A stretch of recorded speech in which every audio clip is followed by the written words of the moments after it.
gente Vamos não lá. consegue aceder nele. No original você consegue. Beleza, estamos gravando. Raíza, tá, beleza. Fecharam o áudio. Pessoal, vamos aqui. Então, a gente parou na questão 60, né? Ok, questão 60. Ela trata também sobre, mas às vezes dá essa pane aqui. Opa. Distinção da punibilidade. Questão da Polícia Militar de Rondônia. As causas de distinção da punibilidade previstas no artigo 123 do Código Penal Militar são taxativas? Cara, bacana essa pergunta, né? Na verdade, elas não são taxativas, tá, pessoal? Elas são exemplificativas. Elas são exemplificativas. Quando você vai lá no artigo 123, senhores, vai lá no artigo 123, ele fala lá os exemplos, né, das hipóteses de extinção da punibilidade. Só que você tem outras hipóteses de extinção da punibilidade ao longo do Código Penal Militar, certo? Você tem outras hipóteses de extinção da punibilidade. Você tem hipóteses em que a pena deixa de ser aplicada. Quer ver? Vou pegar aqui um exemplo para vocês. Você tem na lesão levíssima, certo? Na verdade, não é nenhuma extinção da punibilidade, né? Na lesão levíssima, o juiz pode deixar de aplicar a pena para aplicar só uma infração disciplinar. Você tem no furto, tá? O furto de pequeno valor, quando o sujeito é primário, de bons antecedentes, o valor não ultrapassa um décimo do salário mínimo, certo? E ele restitui o bem, o juiz pode considerar somente como infração disciplinar. Então, você tem ao longo do Código Penal Militar outras hipóteses, certo? Que o agente, que o juiz pode deixar de aplicar a pena. Ele pode deixar de aplicar a pena na receptação culposa, certo? Então, aquelas causas, né? Aquelas causas que estão lá no artigo 29, ou, perdão, 29, 123, certo? Elas são exemplificativas, tá bom? Pois bem, vocês sabiam dessas hipóteses aí, da lesão levíssima, do código do furto de pequeno valor, da receptação culposa? Pois bem, então são hipóteses aí que estão no penal militar, que não tem no penal comum, né, no caso da lesão, do furto, tranquilo? Então, só fazendo um link aqui, aproveitando que a gente está falando sobre isso. Se eu falar assim, não cabe princípio da insignificância nos crimes militares. Se a questão vier assim, é lógico, vai ter outras alternativas, né? Você vai analisar as outras. Mas se vier assim, não cabe princípio de insignificância nos crimes militares. O que você marcaria? Verdadeiro ou falso?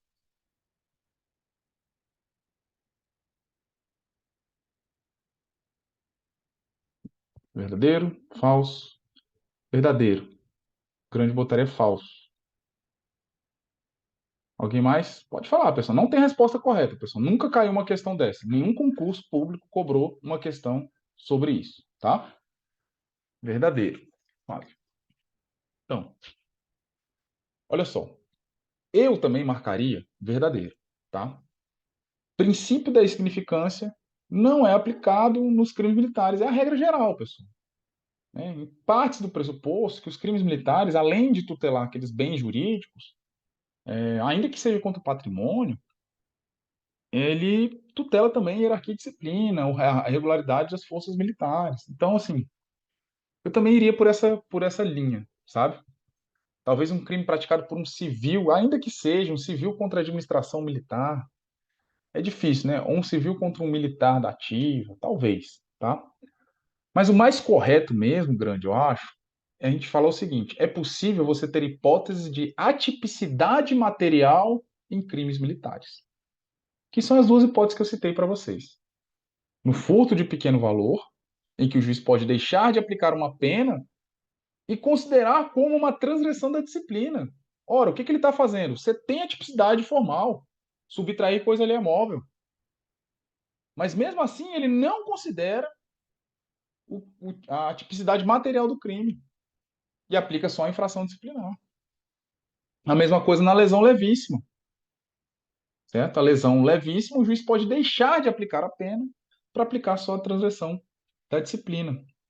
Então, ao contrário do Código Penal comum, que você não tem esse instituto, que o princípio da insignificância é uma construção jurisprudencial, no penal militar você tem hipótese de atipicidade material.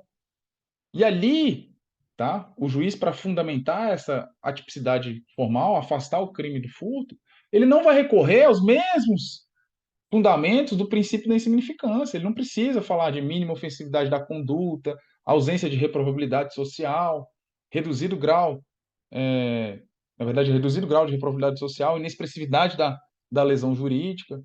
Ele não vai recorrer a esses fundamentos, ele vai recorrer à lei, certo? Então, assim, para a sua prova, posição que eu adotaria, tá, pessoal? Não cabe princípio da significância em termos militares. Bom, eu acho que essa é uma posição segura. Mas, entretanto, todavia, há hipótese de atipicidade material no direito penal militar. Tranquilo? Como eu falei, é uma questão, né, que eu acho que a questão do furto e da lesão levíssima é uma questão que tem probabilidade de cair, tá? Porque esse tema, princípio da insignificância, atipicidade material, é um tema que bomba, né, nas questões de penal, então pode ser interessante, né? Ele falar assim, olha, ao contrário do Código Penal comum, em que você não tem hipótese legal de atipicidade material, o Código Penal Militar prevê, olha só que questão boa, verdadeiro. No Código Penal comum, não é na lei que está dizendo que vai afastar a tipicidade material, é uma construção jurisprudencial. Já no penal militar, não, a lei diz que é possível você afastar a tipicidade formal, certo? Formal e material. E isso também é um raciocínio, né, coerente, como se aplica nos crimes de administração pública, como, né, o direito penal militar acaba tutelando também bens caros às instituições militares, que são instituições públicas. Beleza? Então, pausa aqui para a gente dizer que a A está errada, que não são taxativas.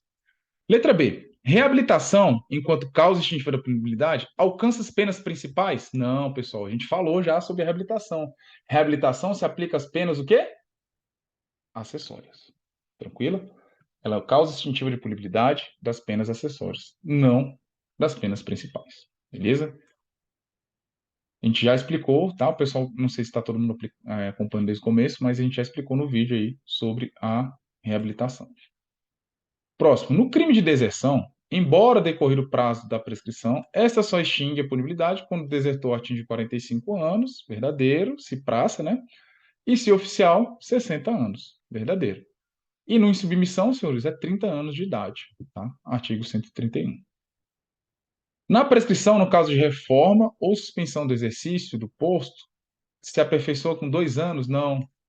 Qual é a prescrição das penas de reforma e de suspensão do exercício do posto da graduação? Quantos anos são? 4 anos. Beleza? Então tem muita questão sobre prescrição no direito penal militar, cara. São várias coisas que podem ser abordadas. Prescrição nos crimes apenados com pena de morte, prescrição na deserção, prescrição na insubmissão, prescrição das penas acessórias, que é imprescritível, e prescrição dessas duas penas principais de reforma e de suspensão do exercício do posto, que se opera em 4 anos. Beleza? A submissão não começa a contar a partir de 30 anos da idade. Isso. Desculpa, Fábio. Eu acho que eu me equivoquei, né? Eu dei a entender para vocês que seria quando ele atingisse 30 anos, né? Olha lá no artigo 131. A prescrição começa a correr quando o insubmisso atinge 30 anos. Beleza? Obrigado, Fábio. Foi o jeito que eu falei, pareceu que era a mesma forma de contagem da deserção, não é isso? Mas não.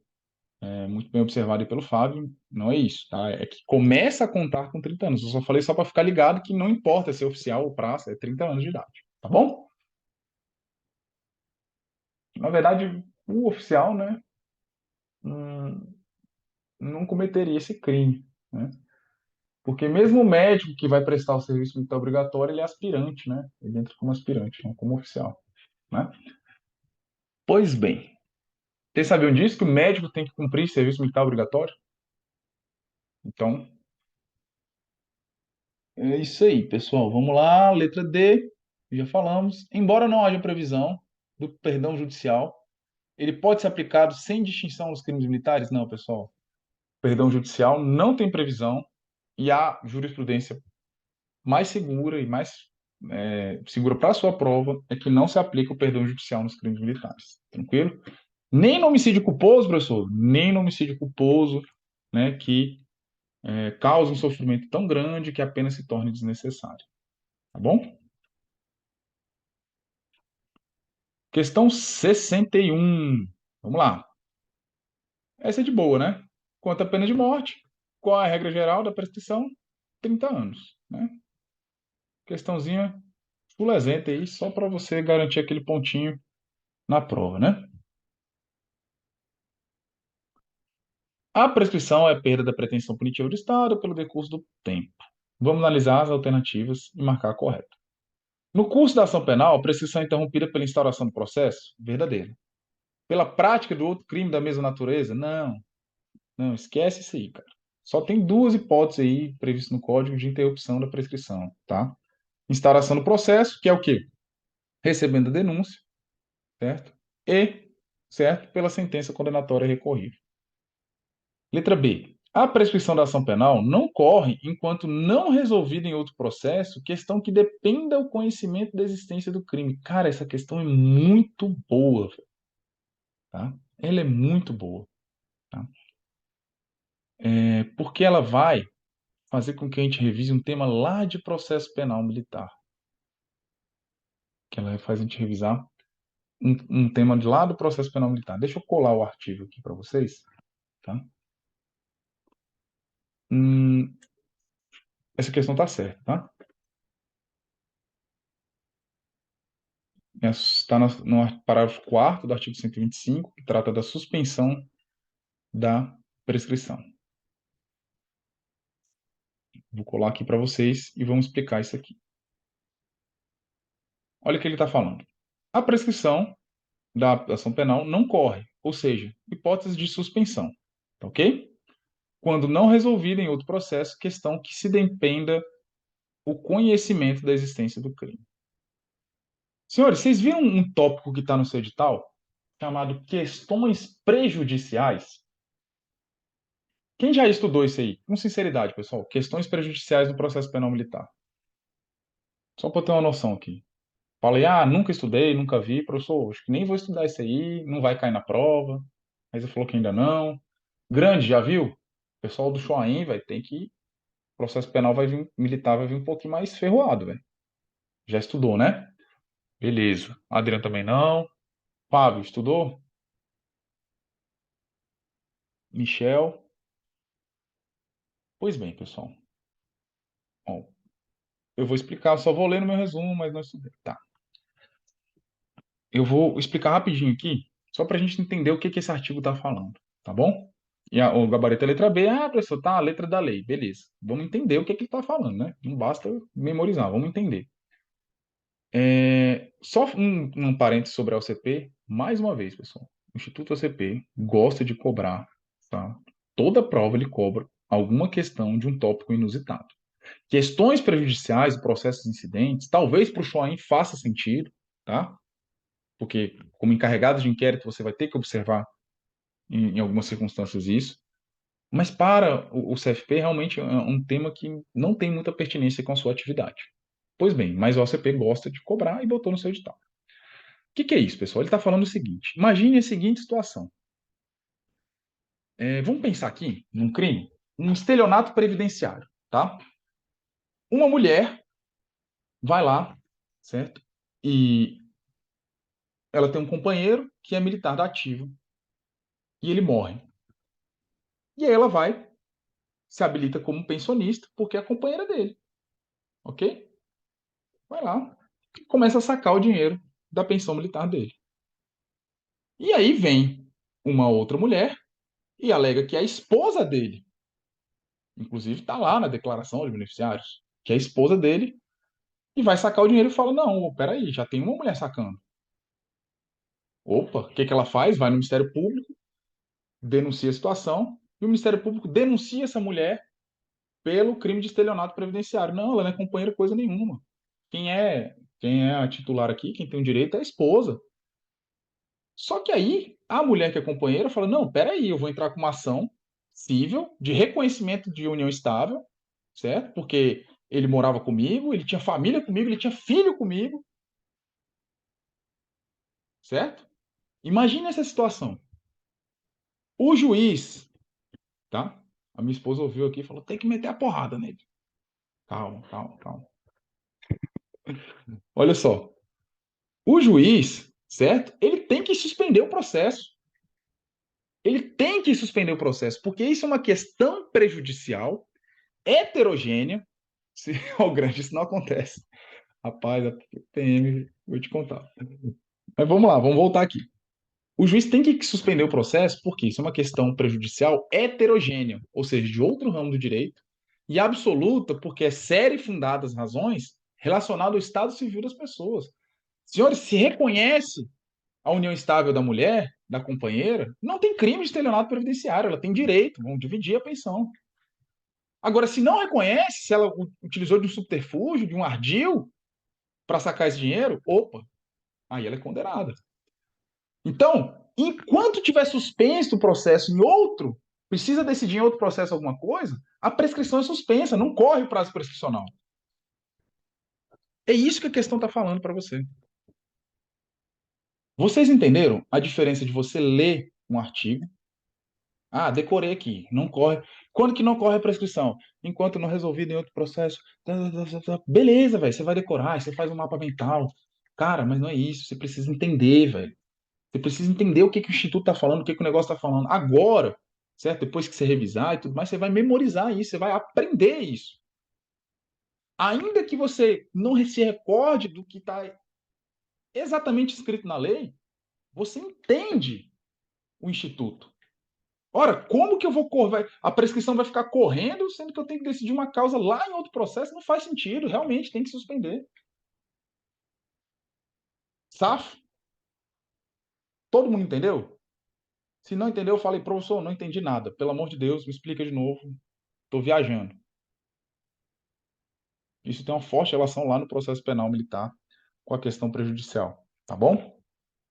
Voltando aqui, então, para a nossa questão, é a letra B, o gabarito, né? C. Em se tratando de crime continuado, a prescrição refere-se à pena unificada, a gente já viu que não.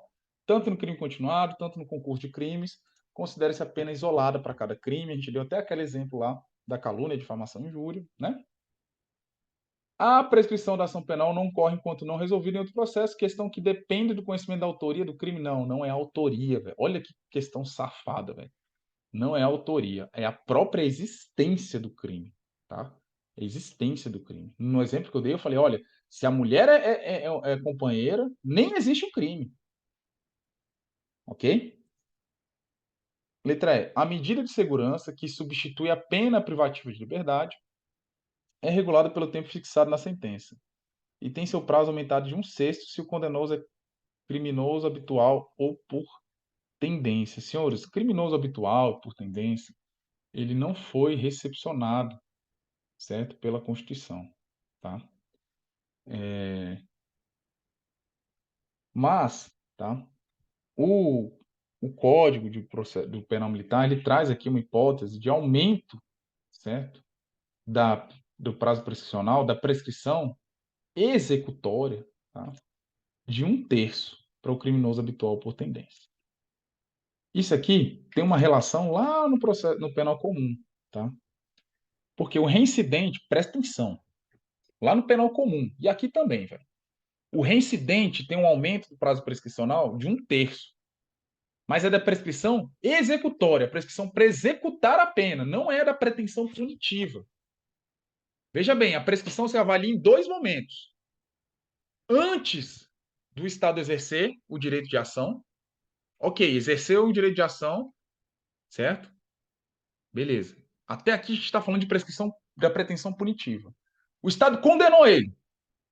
Condenou o sujeito à pena de morte, em tempo de guerra, por exemplo. Meu amigo, demorou mais de 40 anos para executar essa pena. O cara fugiu, está foragido, não executou essa pena. Prescrição da pretensão executória. Beleza? Depois da condenação,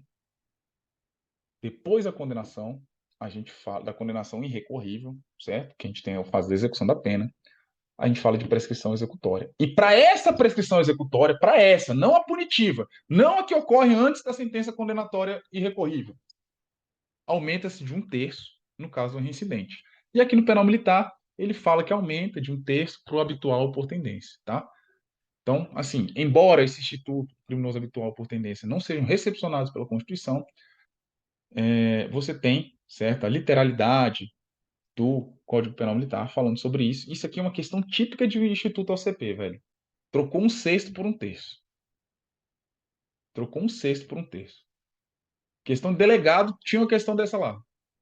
Aumenta-se o crime de falsidade praticado por funcionário público em 1/3. Não, é 1/6. Questão cara de OCP isso aqui, tá bom? Tá errado porque não é 1/6, é 1/3. Beleza? Última questão, pessoal, de extinção da punibilidade.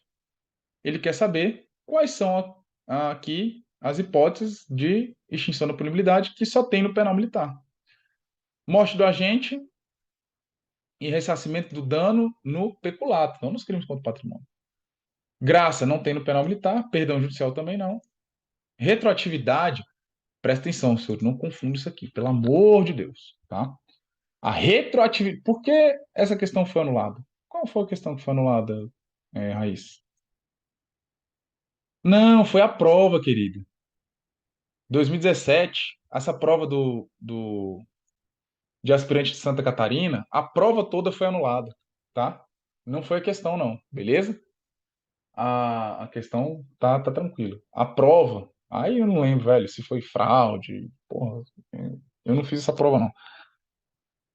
Mas foi a prova toda anulada. Eu lembro que tinha uma galera do meu concurso que tinha feito, o pessoal tinha até passado, cara, nessa prova do CFO de lá e, porra, a prova foi anulada. E depois teve a prova de novo, a molecada tava lá no CFO no primeiro ano, quem é que tava estudando, como é que viaja para fazer prova? Complicado, né? A vida do concurseiro às vezes prega essas peças aí, tá? Bom, então, voltando aqui. Letra B. Letra C, fala concessão da retroatividade. Presta atenção, o que extingue a punibilidade não é a retroatividade da lei mais benéfica.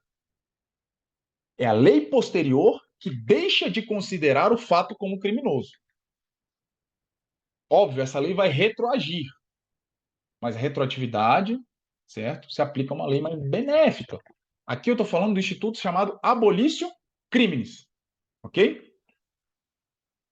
Por isso que está errado. Letra D, morte e reabilitação. Sim, morte do agente e reabilitação são causas extintivas da punibilidade próprias do penal militar, né? Próprias não, que tem também no penal comum em relação à morte. Graça não tem no penal militar, por isso que o E está errado. Beleza? É isso aí, abolício crimes. Pessoal, vamos encerrando aqui, tá? Nossas questões táticas no horário, ele, tá? A gente falou que combinou até as 10 horas. Combinado não sai caro, beleza? Na próxima aula, na quarta-feira, eu acho que ó, na quarta-feira a gente consegue terminar crimes militares em tempo de paz, as questões que estão aí, a gente vai fazendo comentário em outros crimes, tá? Realmente não tem como adivinhar quais crimes vão cair na prova. É uma parte geral muito grande, né? Eu vou até, talvez até, se for o caso, pessoal, talvez eu até pegue outras questões, eu tô analisando aqui. Mas a gente tem que começar o processo penal militar também, tá? Então vamos ver se na quarta-feira a gente consegue. Raíssa, cara, adquire questões táticas, velho. Olha, você vai ter a aula de revisão em exercício por direito penal, direito processual penal, você vai ter constitucional, administrativo, criminologia e as minhas matérias, beleza? Ah, as aulas estão todas gravadas, aulas, comentários por exercício, tá bom? Mas assim, não quero, professor, pô, eu sei como é difícil, é concurseiro, né? Você tem várias coisas.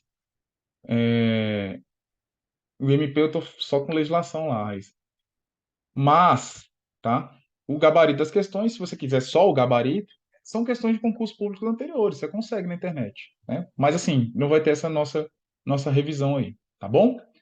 Beleza? Pessoal, muito obrigado, tá, por me acompanhar aí essa noite, beleza? Bacana.